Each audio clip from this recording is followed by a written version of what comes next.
one of the most interesting characters in the new Dead Space remake.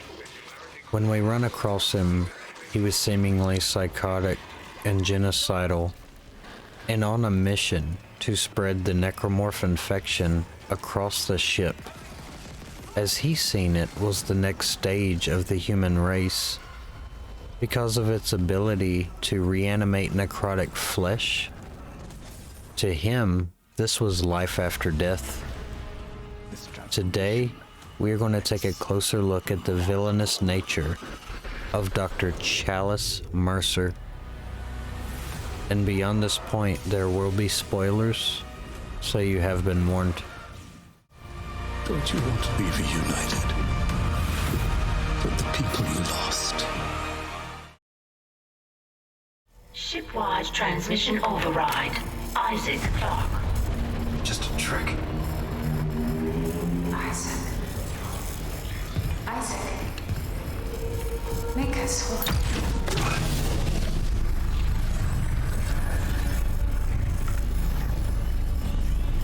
Isaac Clarke. All right. Dr. Brennan's nearest and dearest. We were colleagues, you know. Dr. Chalice Mercer. This is the first time that we come face to face with Dr. Mercer, and we realize that he has been watching us ever since we first arrived in that lobby on the Ishimura. And he's realized that his old colleague, Nicole Brennan, the person that just came aboard and has been putting things back together and kind of meddling in the Ishimura's business, he thinks that the marker has noticed Isaac and that Isaac is interrupting the convergence process. So he baited Isaac to come find Nicole, knowing he would come for her, and gets Isaac right where he wants him. And then that is where we first see him come into play as he tries to dispose of Isaac.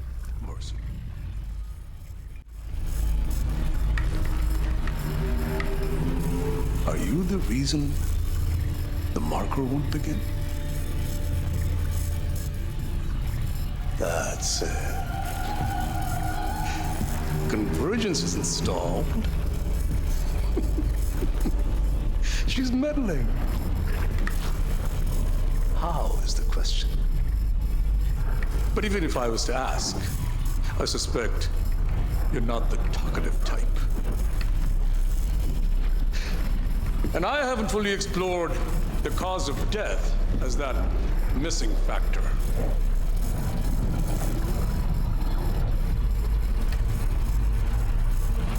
Dismemberment. Now I think you're on the right track there. Try and relax, Mr. Clarke. Convergence is so close. Maybe your death will tip the balance.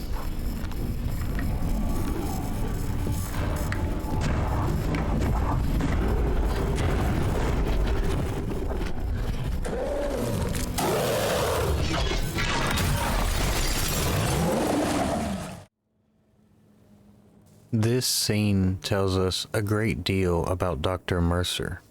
It tells us that he's extremely intelligent. He was able to, with a life form he's never had any experience in, create a necromorph that rapidly heals and is near impossible to kill. It tells us that he sat back and has been watching Isaac the entire time and studied him enough to know that he would come running for Nicole Brennan, his girlfriend, and was able to put him under stasis as he completely let his guard down at the sight of her. He is extremely cunning. And it also tells us he is an extremely firm believer in the Church of Unitology and believes in what those studies tell them. He believes Isaac has had enough cause and effect on the ship that the marker has taken notice of him and is willing to do something about it. So he is an extreme believer in his religion. And this makes for a very dangerous villain.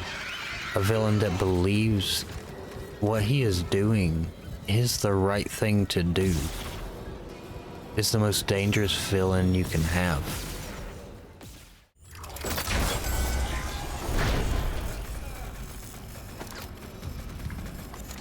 Kindly avoid disturbing my other patients. What is this? Research, of course. I'm so close to finding that missing factor. A unitologist would understand. Patient log retrieved. There. I have to record these days. The old memory, you know. As I was saying, the new treatment I'm developing should be just the ticket. The trial is very promising. Trial? You'll be back at your post in a jiffy with CEC none the wiser. Unless you don't trust me. No, of course I trust you. Let's, give it a shot.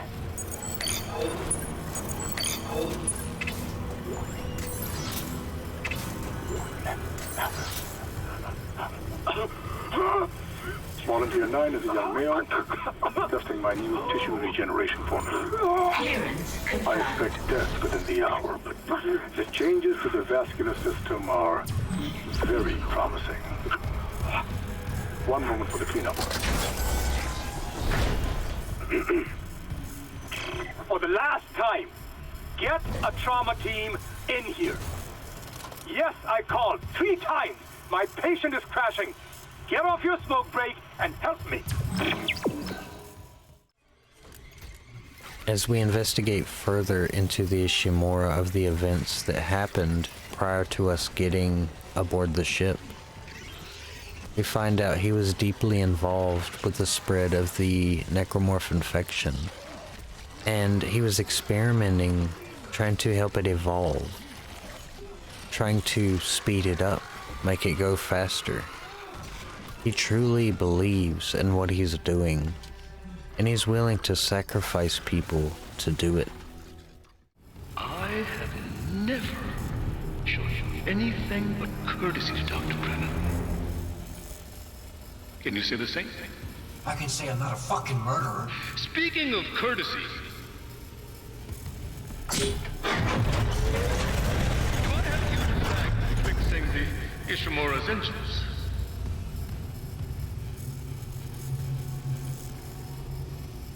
Our homecoming will be truly divine. And I doubt even you can stop a convergence event fueled by the entire population of Earth. You take these things to Earth, it's all over. Only for the faithless. Humanity will be made whole, Mr. Clark, with or without you. I'd say you've chosen your side.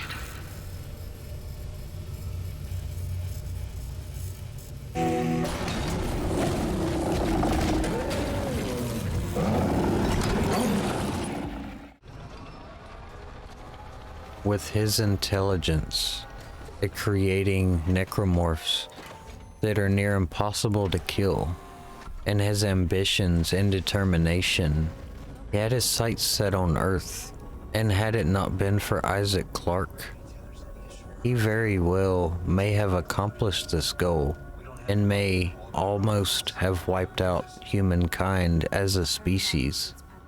One thing that I want to point out about Dr. Mercer that makes him different from other antagonists in many other games is most villains in any game doesn't seem to have the gift of foresight. Except for maybe Odin in God of War, there aren't many that look ahead and make a smart decision based upon this.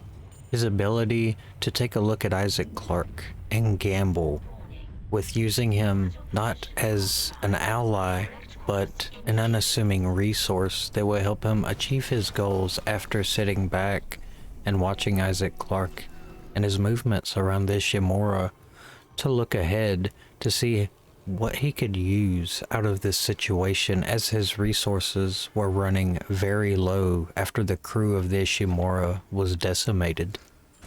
But Dr. Mercer isn't just an evil villain either, where he is just two-dimensional. He is swallowed by fear of death, as no one wants to die. And it is this fear that is driving him to try to cheat his own death, as he was promised by the Church of Unitology that when the convergence comes, live or dead, we will all be reunited. It is this promise by the church that drives him. So in Dr. Mercer's mind, he is the hero of his story. And it seems that he will stop at nothing to achieve what he believes in.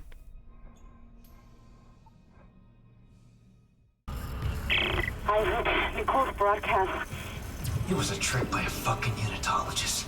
Dr. Mercer. He's locked down medical to experiment on the crew. Oh, God. Every way out is locked down through one of the offices. Must be Mercer's. I can brute force the internal doors, but you'll have to reach his office and lift the lockdown manually. Unwise, Mr. Clarke.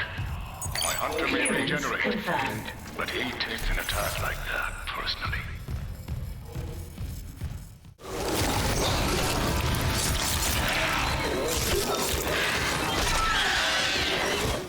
And as we keep investigating further, we start to notice a similar determination pretty close to that of even what Isaac Clarke has as he is hunting for his girlfriend Nicole. Dr. Mercer is on the same level of determination as Isaac Clarke is. And the same reasons that Isaac Clarke was able to persevere through the horrors of the Ishimura, Dr. Mercer did his best to put Isaac Clarke through absolute hell during this process, and nearly won.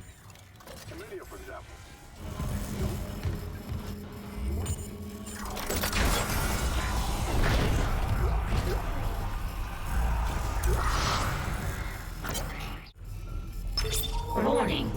Local door protocols corrupted. Rebooting system. Please stand by.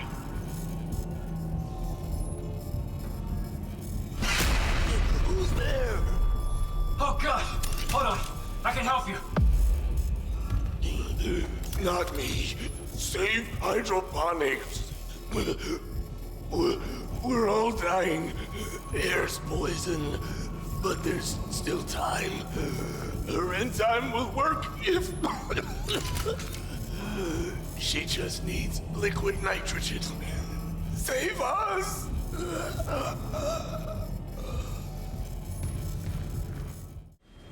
Dr. Mercer was one man on a ship of 1,000 people or more. He didn't have crazy superpowers, but he did have the intelligence and the foresight to take a bad situation, whether he was or was not a part of, took a look at the situation, tried to find deeper meaning in it in the name of his faith. And because he believed he was the hero of his own story, he nearly eradicated the entire ship as well as the members on the planet of Aegis 7, and almost landed himself in a position to take the Ishimura back to Earth and do the same to an entire planet. Dr. Chalice Mercer, I think, will be one of the more remembered villains for quite some time to come, and is set a definite baseline for villains for future gaming. And I want to hear what you guys think about Dr. Chalice Mercer. And if you like our content, just a like and subscribe takes the channel a long ways, and we do appreciate those who already have and will. Anyways, I'm Solar Blackout Gaming. Thanks for watching, and I hope to see you on the next one. We're whole again.